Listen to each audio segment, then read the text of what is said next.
Good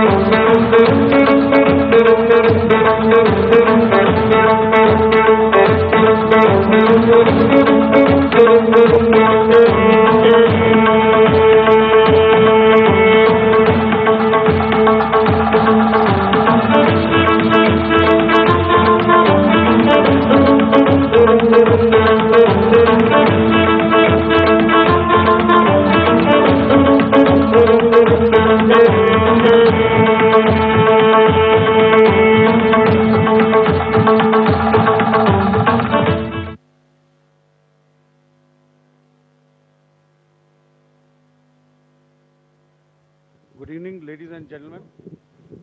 Jai Hind.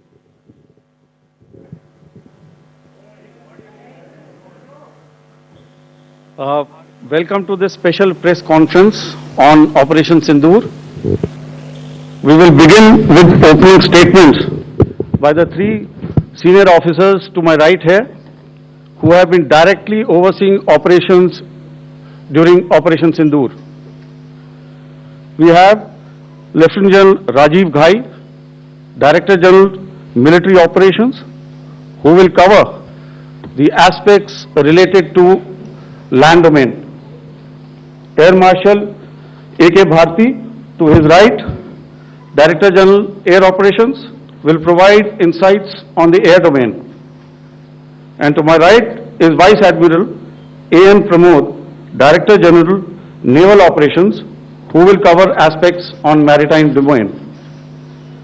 Following their briefings, we will move on to the question-answer session. I now request the DGMO to commence the opening brief.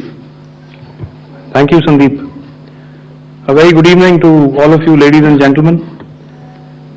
You are all by now familiar with the brutality and the dastardly manner in which 26 innocent lives were prematurely terminated at Pahalgam on the 22nd of April.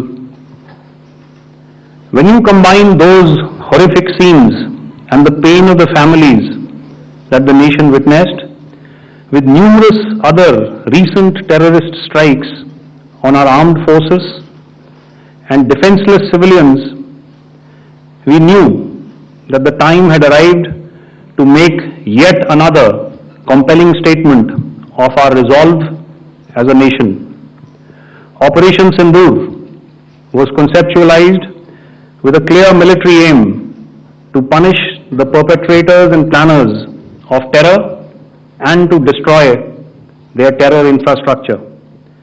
What I do not state here, of course, is the often stated determination of India and its intolerance to terror. It set into motion a very diligent and microscopic scarring of the terror landscape across the borders and the identification of terror camps and training sites. The locations that emerged were numerous, but as we deliberated more, we realized that some of these terror hubs were now bereft of any presence and had preemptively been vacated, fearing retribution from us. There was also a term of reference and our own binding, self-imposed restriction to target only terrorists and thus prevent collateral damage. There were 9 camps that you are now all familiar with, which were confirmed by our various intelligence agencies to be inhabited. Some of these were in POJK, while there were others that were located in the Punjab province in Pakistan. Nefarious places such as Muridke, the hub center of the Lashkar-e-Taiba, has over the years bred infamous characters such as Ajmal Kasab and the likes of David Headley. What followed was a careful scrutiny of each of these sinister locations, their layout, configuration, even the type of construction in each structure, and the terrain obtained around these. This was with an obvious intent to deduce and identify the exact vector that was required for their neutralization, as also the eyes in the sky that we would send up to ensure that we brought back evidence that we had indeed targeted what we set out to. The precise images of these engagements on that fateful and historical night have already been showcased during the first press statement on the 7th of May that was helmed by our Foreign Secretary. I have no doubt in my mind that we achieved total surprise, and those strikes across those 9 terror hubs left more than 100 terrorists killed, including high-value targets such as Yusuf Azhar, Abdul Malik Rauf, and Mudassir Ahmed that were involved in the hijack of IC-814 and the Pulwama blast. The line of control was also violated soon after by Pakistan, and the erratic and rattled response of our enemy was apparent from the number of civilians, inhabited villages, and religious sites such as Gurudwaras that were unfortunately hit by them, leading to a sad loss of lives. The Indian Air Force played a major part in these strikes by engaging some of these camps, and the Indian Navy provided wherewithal in terms of precision munitions. The Indian Air Force obviously had their assets up in the sky, and I will here request Air Marshal Bharti, the Director General of Air Operations, to detail for you the methodology that the men in blue adopted to successfully manifest this mission. Thank you, Rajiv. A very good evening, ladies and gentlemen. It indeed is a difficult time that we have to come here like this and brief you. We could have done without this, but we had no choice. As the DGMO has detailed, the event was precipitated by the dastardly act at Pahalgaon. The sequence of events have already been detailed. We carefully selected the targets, and out of the 9 selected targets, the target systems that were given to the Indian Air Force were the notorious training camps at Bhavalpur and Muridke, these being further from the international boundary. Through critical target system analysis, we analyzed what was to be done to annihilate these targets and plan to engage these targets with precision air-to-surface guided munitions so as to avoid collateral damage. The modalities of planning process I will not go through at this instant. However, what I would like to show you is the results that we achieved through our targeted air strikes. Could I have the second slide, please?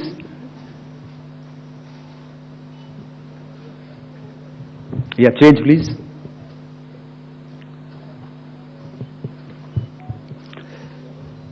Okay. This is what the terror infra at Muridke looks like. If you see, north is as indicated, and to the right is east, where the international boundary lies. Could we have the next slide, please?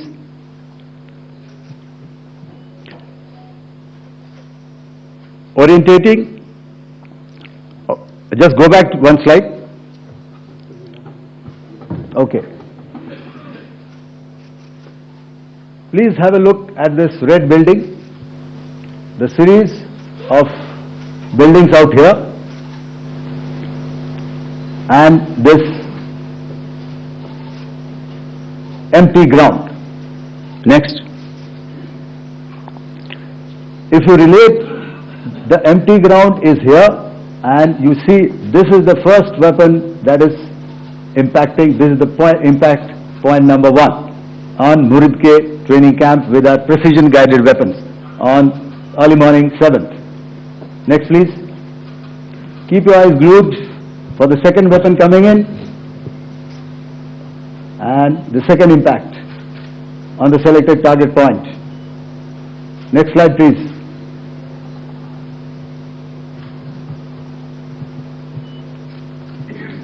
Third weapon, third impact. Continue. And fourth weapon, fourth impact. So through these targeted and precision targeting, we addressed the target at Muridke, which was the terrain infrastructure. Can you hear me? All right. Okay, I'll come closer to the mic. Now we go to the next target, which is the Bhavalpur training camp. Next slide, please. Okay, just wait. So the effect, if you see, the impact point, if I can point out, this is the impact point. The ammunition has gone through the roof and it has created a blast inside, the photographs of which you would have, all of you would have seen. And the red building, after that there was this double-story building. It has been completely decimated by precision targeting. Next please. The target system which was in the north, a series of buildings. I will show you how it looked. Next. Completely destroyed by our precision targeting. Next. Now coming to Bhavalpur, this is the target complex that we are dealing with, a fairly large target complex. So we had to carefully choose the points that we needed to address, which were high value and which would meet our stated objectives of eliminating the terrorists. I would like to draw your attention to this red canopy, and in relation to that I would cover the targets. One target system is a series of buildings here, other one here, and other one out here. Next slide please. This is how it looked before, and this is how the building looked after the impact of the weapon, and orientation in relation to this red canopy you can see here. Next please. Before, next, and after.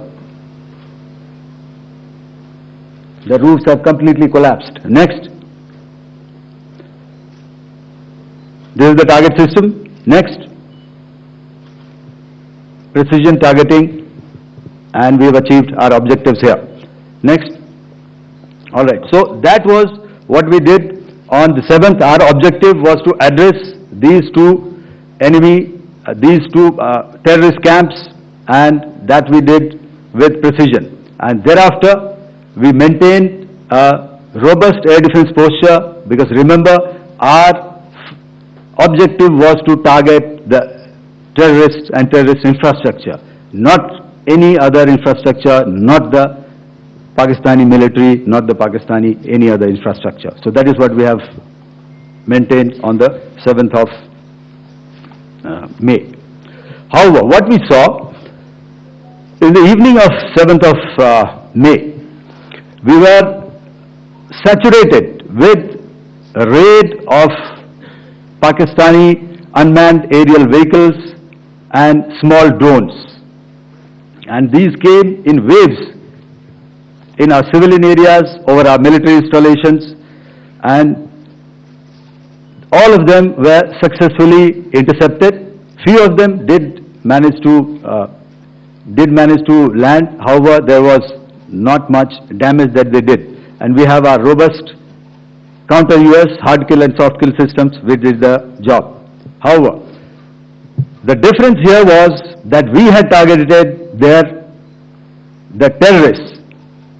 The adversary now has targeted our civilians and the military infrastructure. so it had to be responded to. So, in a quick and calibrated response, that very night, we struck their radar installations at Lahore and close to Gujranwala, the LYT installation, to indicate to him that we are ready, yet we do not want to escalate. Our fight was with the terrorists and not with the Pakistani military establishment. Thank you.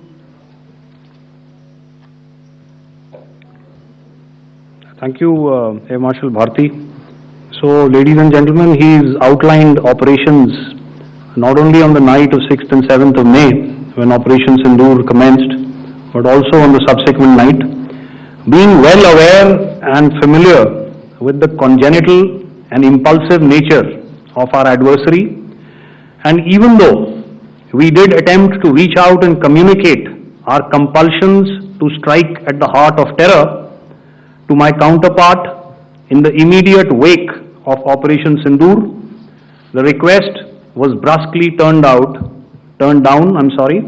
with an intimation that a severe response was inevitable and in the offing. We were of course prepared. Operations on the 7th and the 8th, Air Marshal Bharti spoken about.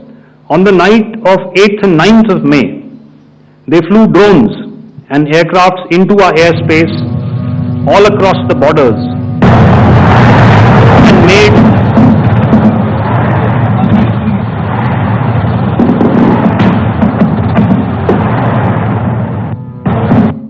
and made largely unsuccessful attempts to target numerous military infrastructure. Violations on the line of control by Pakistan also commenced yet again and precipitated into fierce arty engagements.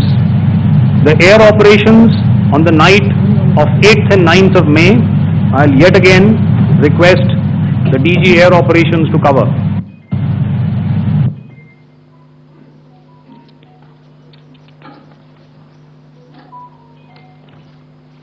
So I just covered what happened on the night of 7th and 8th.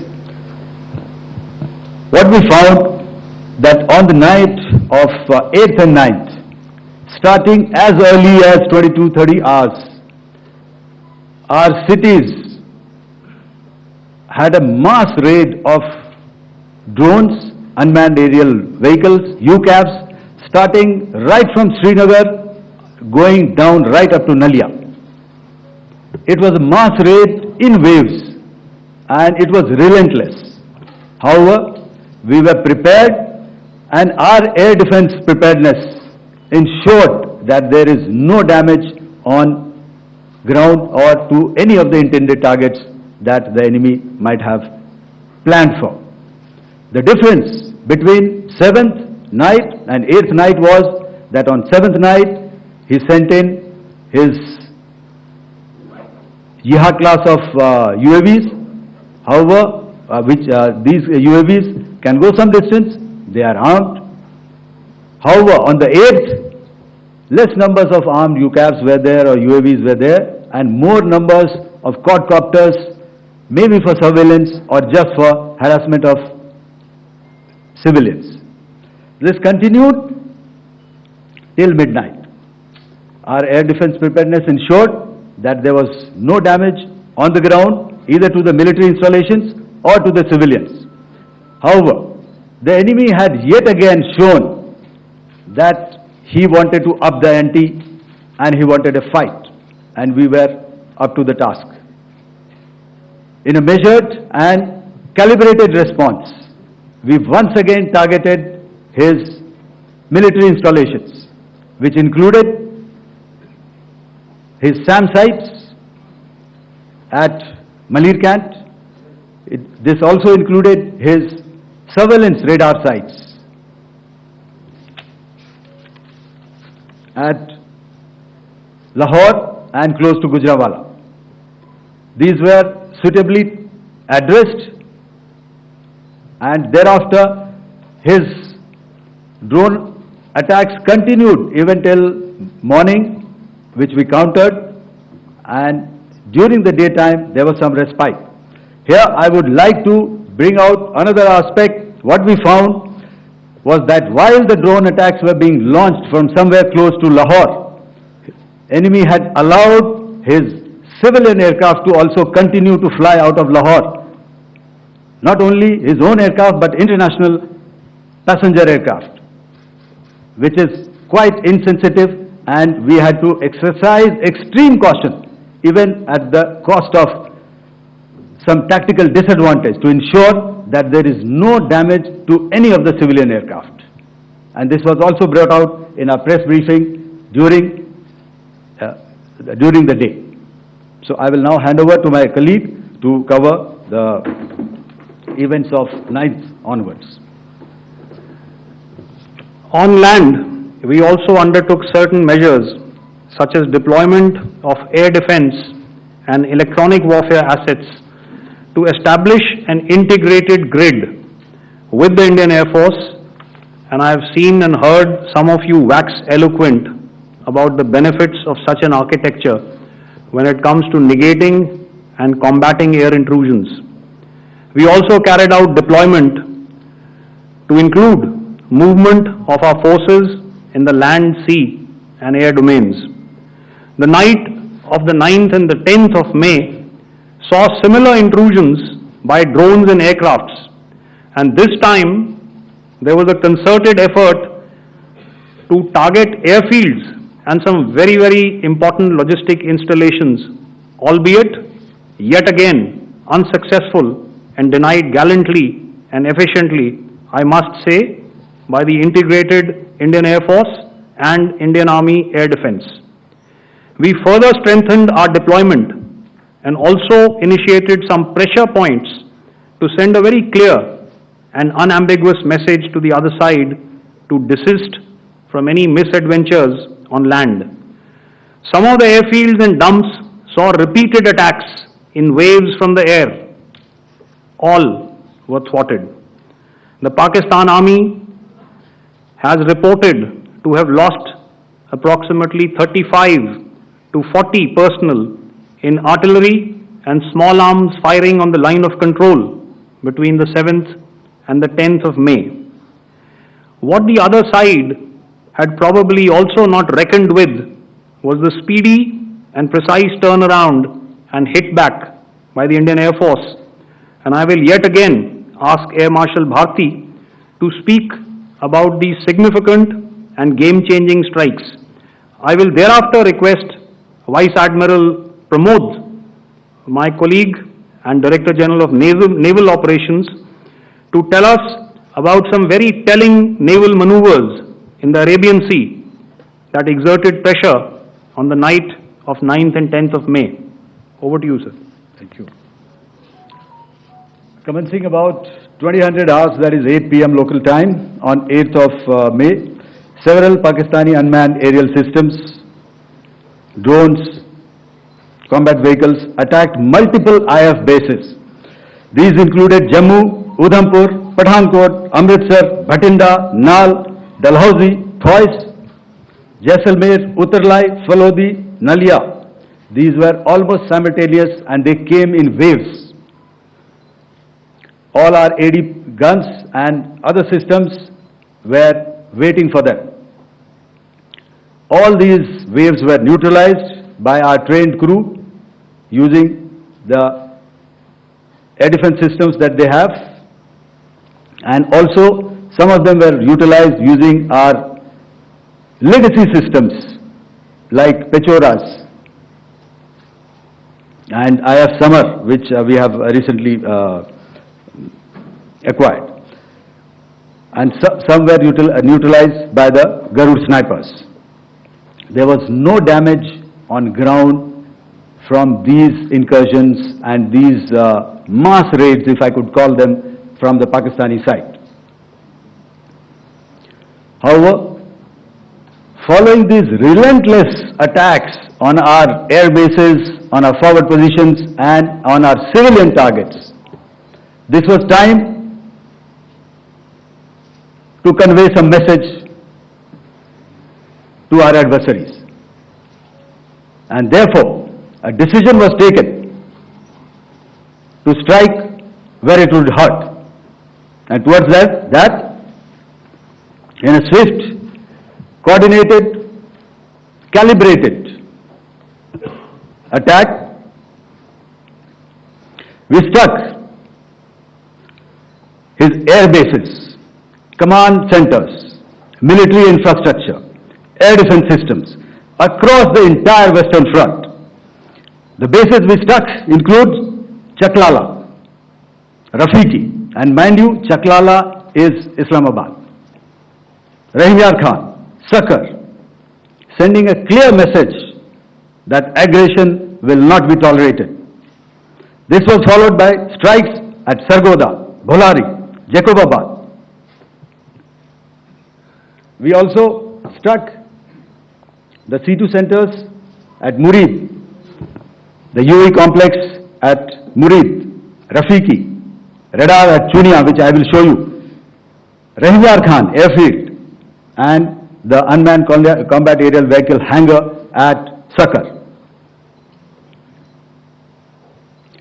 I would like to reiterate here that we have the capability to target every system at these bases and more.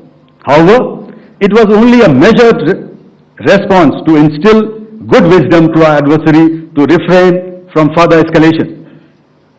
IF response was directed only at military installations, avoiding civilian and collateral damage. I would now like to show you some of the effects that have been achieved as a result of our air operation.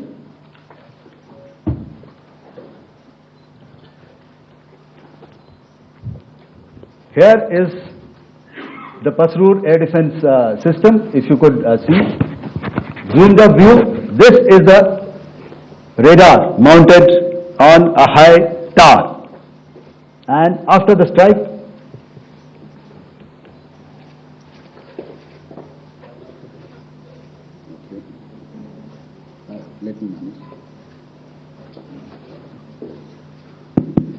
thank you. Can you hear me? Yeah, thank you. And after the strike, this is what has happened. This radar has been taken out, completely burnt. Next slide, please. The Chunia air defense radar, which was taken out on 7th and 8th, this is the radar site. A blown up photograph, once again, on a tower, not very clear, but what you see very clearly is the after effect after we have struck. The radar head has been completely decapitated. Next slide, please.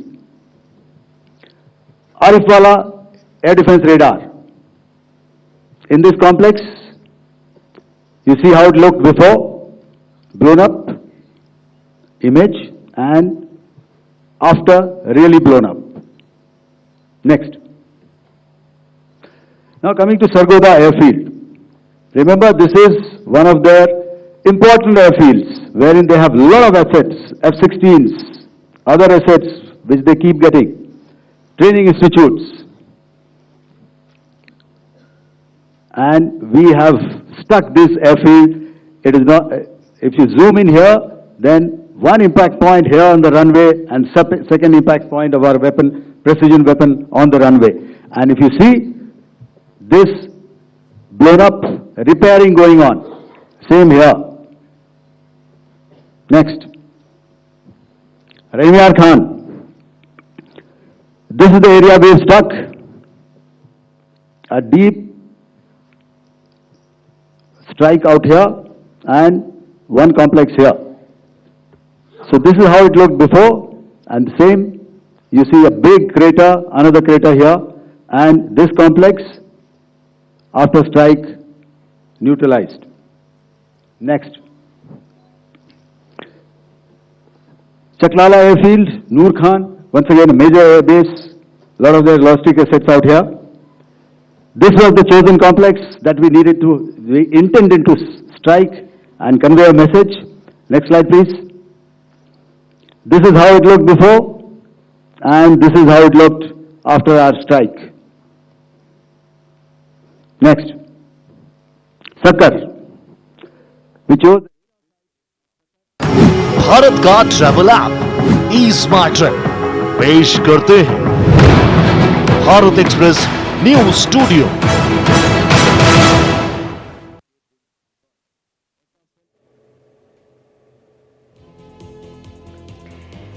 Ease my trip Bharat का इसका news studio. नमस्कार, मैं हूं श्रद्धा और सीधे रुख करेंगे सेना की प्रेस कॉन्फ्रेंस का। Aircraft hangar, this is how it looked before and this is how it looked after the precision strike. Next. Jacobabad aircraft hangar and this is how it looked after. Next.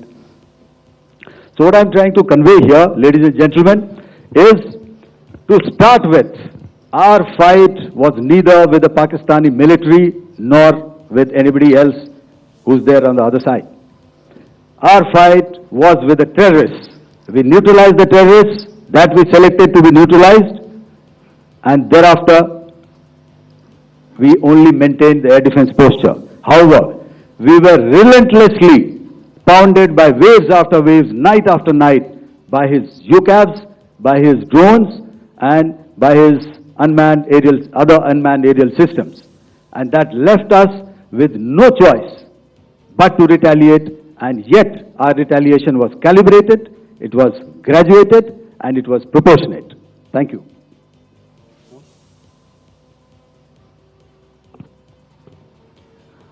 Good evening, ladies and gentlemen.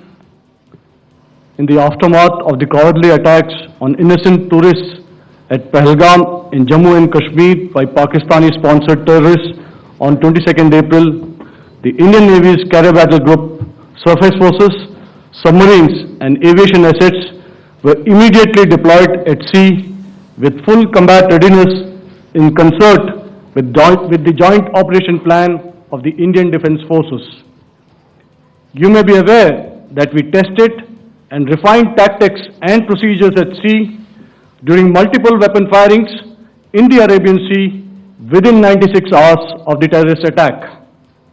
The aim was to revalidate our crew, armament, equipment and platform readiness to deliver various ordnance on selected targets precisely.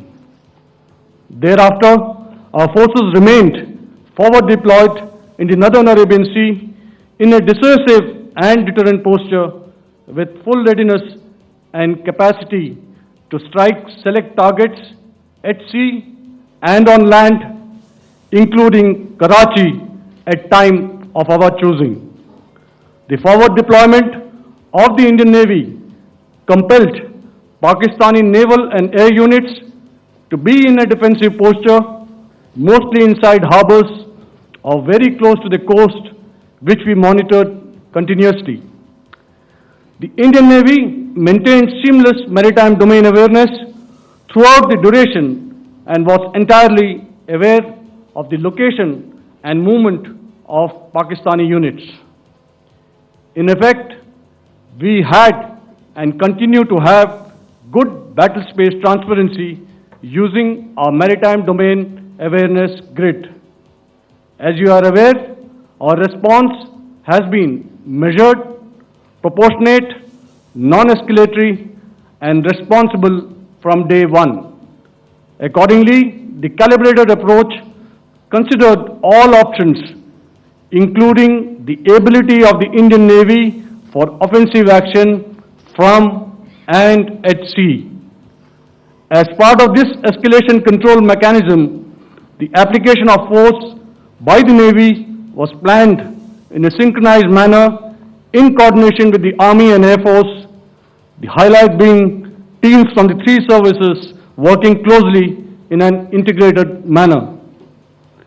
Along with the kinetic actions by the Indian Army and Indian Air Force, the overwhelming operational edge of Indian Navy at sea contributed towards Pakistan's urgent request for a ceasefire yesterday. As we speak, Indian Navy remains deployed at sea in a credible deterrent posture to respond decisively to any inimical action by Pakistan or Pakistan-based terrorists. Thank you. Samno Varna, Jai Hind. Now I'll hand over to Director General Military Operations for further proceedings. Ladies and gentlemen, on the 10th of May, in the morning, even as we were getting into a huddle to wargame the events of the previous night, a routine exercise, I received a message on hotline from my counterpart in Pakistan seeking my willingness to communicate. Since our initial aim was to strike at terror camps and all our actions in the subsequent days were in response to the intrusions and violations by the Pakistan Air Force and its army, it was decided that I would indeed speak with my counterpart. You are already aware, I've seen it being covered on national television, that my communication with the Pak DGMO was conducted at 15:35 hours yesterday and resulted in cessation of cross-border firing and air intrusions by either side with effect from 1700 hours 10th of May, after he proposed that we cease hostilities. We also decided to further speak on the 12th of May, that's tomorrow, at 1200 hours, to discuss the modalities that would enable the longevity of this understanding. However, disappointingly, and must I add, expectedly, it took only a couple of hours for the Pakistan Army to violate these arrangements by cross-border and across the line of control firing, followed by drone intrusions across the expanse of the Western Front through last night and in the early hours of the morning today. These violations were responded to robustly and dealt with as they must be. We have earlier today sent another hotline message to my counterpart highlighting these violations of the understanding between the DGMOs on the 10th of May and our firm and clear intent to respond to these fiercely and punitively, if repeated tonight, subsequently or later.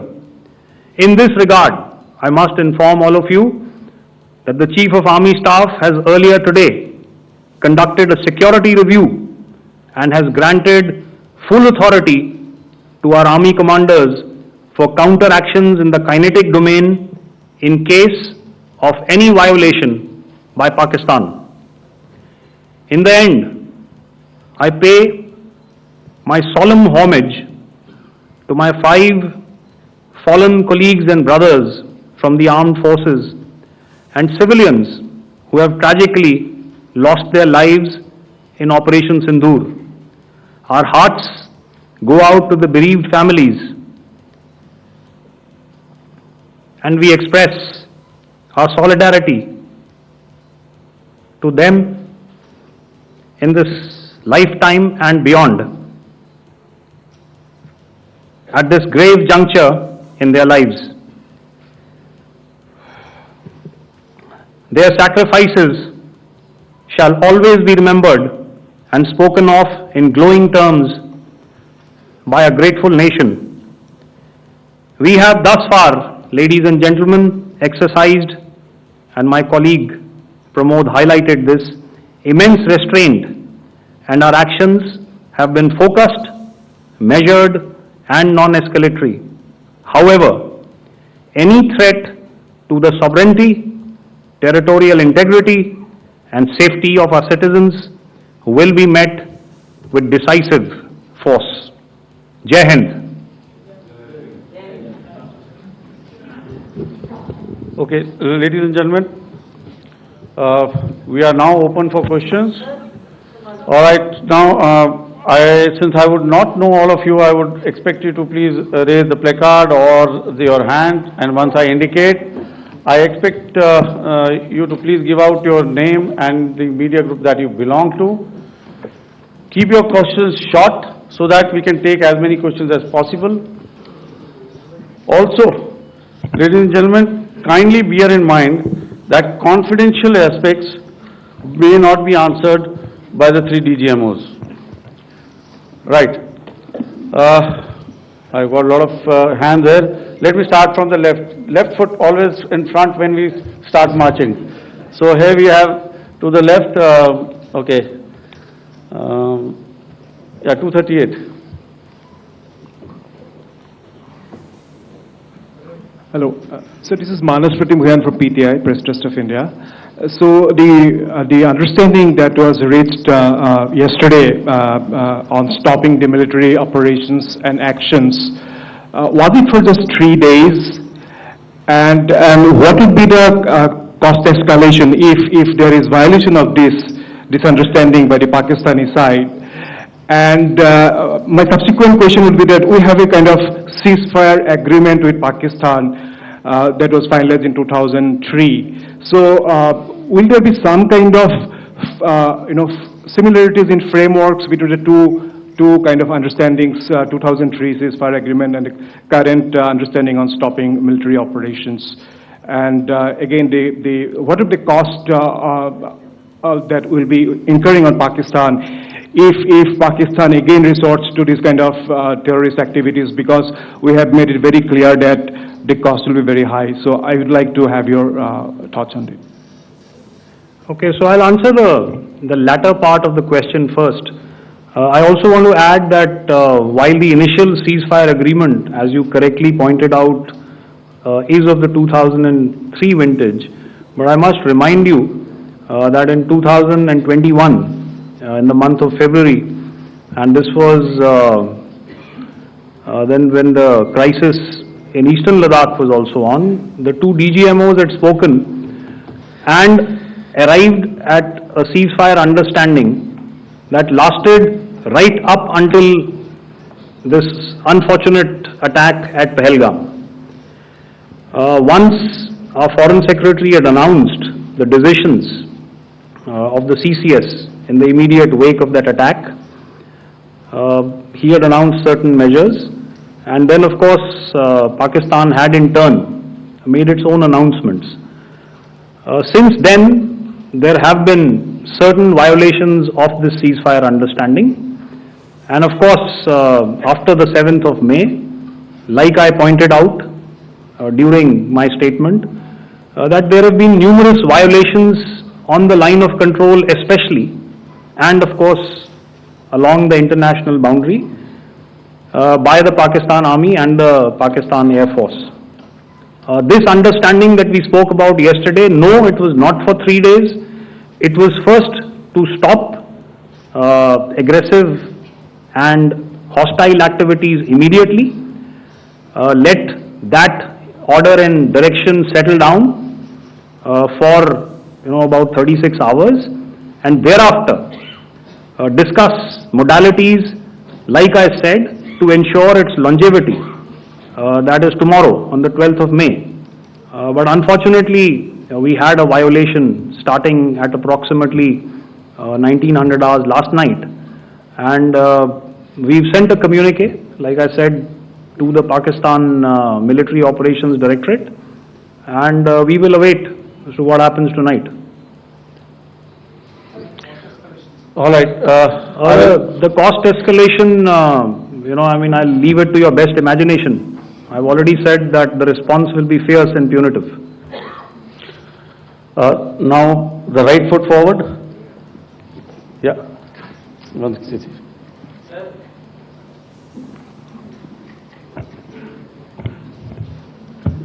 Sir, I am Ajit Dubey from ANI, sir.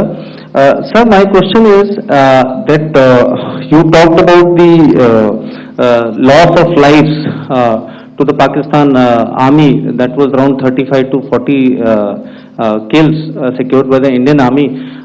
Sir, can you tell us what would be the total loss of life to the Pakistan Army in both Army and Air Force attacks, sir?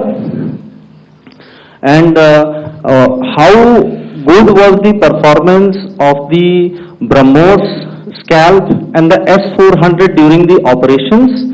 And sir, since we have just one multiple questions, please. Sir, all right. And since sir, we have achieved such a spectacular, we have made good achievements in this entire operation. can we say that we have emerged victorious, or we have a big upper hand over the Pakistanis in this entire conflict? Thank you very much, sir. So I'll answer the question about the loss of lives on the other side. Of course, there are various means to ascertain that number. There is information from various agencies that come in. There are, of course, on the line of control, other ways to find out as to what has been the effect of what you are doing there in ceasefire violations. So therefore, I mentioned 35 to 40 on the line of control, and please remember that once Operation Sindoor was launched, the responses of the Pakistan Army were also on Indian Army or the Indian Armed Forces infrastructure. Let me put it that way. So that's why I did not cover casualties of the Pakistan Army, at least in the initial phases of battle, because those were not our targets. Our targets were terror-oriented, and of course later, once they launched air intrusions and air operations on our infrastructure, we've used heavier weapons, and of course there would have been casualties, but those are still being assessed. The effects of the weapons that you mentioned, I will request Air Marshal Bharti to apprise all of you about those. Good evening, Mr. Sujit. How are you? Ajit. Okay, we're meeting after some time. I never mentioned about any of the weapons that we used. Check. Okay. What I was saying, that I never mentioned of any of the weapons, the caliber that we used. All right. So we'll leave it at that. Those are matters of operational details which I would not like to go into. But suffice to say that whatever methods and whatever means we have chosen, it had the desired effects on the enemy targets. How many casualties? How many injuries? Well, to start with, our aim was not to inflict casualties, but in case there have been, it is for them to count. Our job is to hit the target, not to count the body bags. And the last part of your question, I wonder if you read out the tweet on ADGPI at midnight once we'd done what we had to in Operation Sindoor. And that's credit to my friend here on the left. Justice has been served, Ajit. That is all that I will say. Ajit, I'll request you to, refrain putting words into his mouth. All right. I'll come back to the left. 147. Sorry, 47. No, one word. 47. Did I see it here or? Yeah. Good evening, gentlemen. Sorry, 147. I saw it there. Sorry. Okay. Yeah. Since I've already said 147. Start, please. Hi, sir. Good evening. This is Shivam Patel from Reuters News Agency. Thank you for giving me the opportunity. My question, sir, is how many military targets did Indian Armed Forces strike in Pakistan in response to the attacks from Pakistan? How were these targets selected? And how many troop casualties have been there in total on both sides, if you can give details? Thank you. I'm sorry, where are you? I haven't spotted his... He's to the right. Okay. Can you just repeat that for me, please? Sure, sir. So my name is Shivam Patel. I'm from Reuters News Agency. My question is, how many military targets in total did the Indian Armed Forces strike in Pakistan in response to the attack from Pakistan? How were these targets selected? And how many troop casualties have been there on both sides, if you can? So you're speaking of the targets that I mentioned in the wake of the attack at Pahalgam, right? Military targets, after response. Yeah, I think it's amply clear to everybody here that the Pakistan Army has not crossed the international boundary, neither in the plain sector nor on the line of control. So the intrusions have been in the air. There have been certain attempts on the line of control when ceasefire violations have been on to try and infiltrate and carry out and perpetrate activities that we are all very well familiar with. Whether these are by terrorists or by the Pakistan Army or its special forces and commandos is difficult to say, but each of these have been effectively thwarted.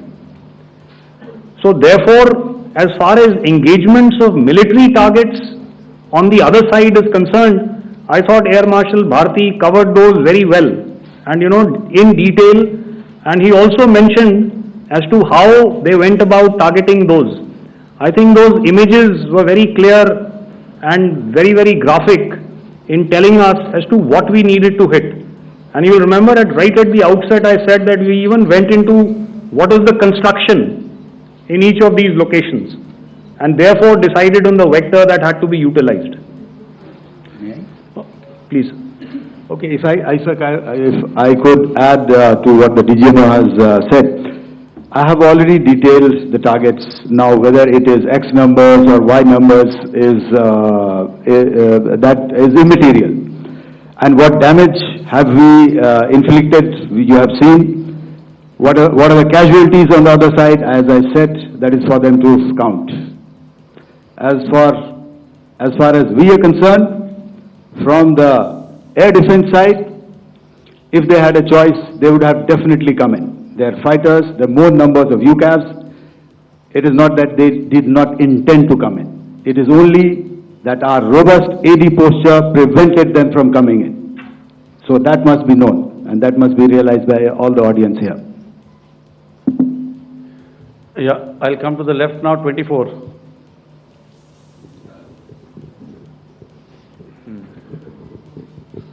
Good evening, sir. This is Unbiased from Z.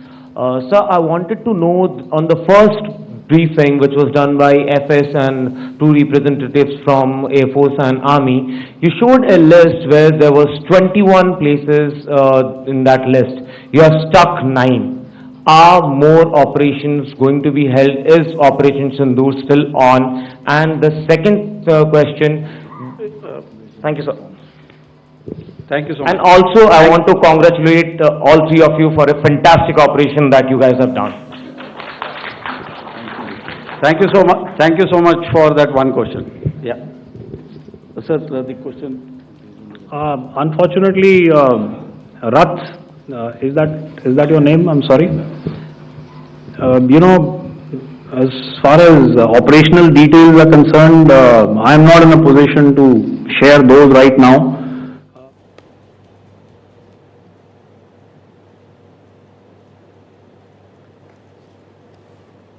तो सेना की press conference आपने सुनी और सेना ने बताया कि किस तरीके से पाकिस्तान को मुंह तोड़ जवाब दिया गया। रुकेंगे एक ब्रेक के लिए।